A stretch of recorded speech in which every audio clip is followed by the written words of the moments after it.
بسم اللہ الرحمن الرحیم۔ ہلاکو خان کی بیٹی بغداد میں گشت کر رہی تھی کہ ایک ہجوم پر اس کی نظر پڑی۔ پوچھا لوگ یہاں کیوں اکٹھے ہیں؟ جواب آیا ایک عالم کے پاس کھڑے ہیں۔ اس نے عالم کو اپنے سامنے پیش ہونے کا حکم دیا۔ عالم کو تتاری شہزادی کے سامنے لا کر حاضر کیا گیا۔ شہزادی مسلمان عالم سے سوال کرنے لگی، کیا تم لوگ اللہ پر ایمان نہیں رکھتے؟ عالم: یقیناً ہم ایمان رکھتے ہیں۔ شہزادی: کیا تمہارا ایمان نہیں کہ اللہ جسے چاہے غالب کرتا ہے؟ عالم: یقیناً ہمارا اس پر ایمان ہے۔ شہزادی: تو کیا اللہ نے آج ہمیں تم لوگوں پر غالب نہیں کر دیا ہے؟ عالم: یقیناً کر دیا ہے۔ شہزادی: تو کیا یہ اس بات کی دلیل نہیں کہ خدا ہمیں تم سے زیادہ چاہتا ہے؟ عالم: نہیں۔ شہزادی: کیسے؟ عالم: تم نے کبھی چرواہے کو دیکھا ہے؟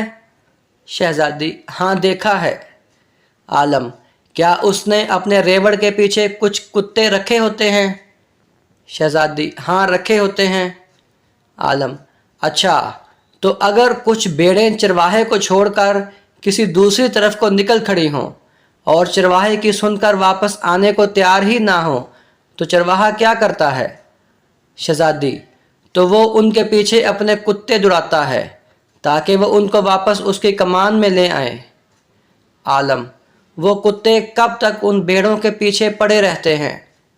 شہزادی: جب تک وہ فرار رہے اور چرواہے کے اقتدار میں واپس نہ آ جائے۔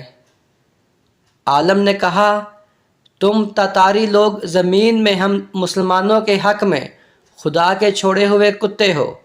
جب تک ہم خدا کے ڈر سے بھاگے رہیں گے اور اس کی اطاعت اور اس کے منہج پر نہیں آ جائیں گے، تب تک خدا تمہیں ہمارے پیچھے دوڑائے رکھے گا اور ہماری گردنوں پر مسلط رکھے گا۔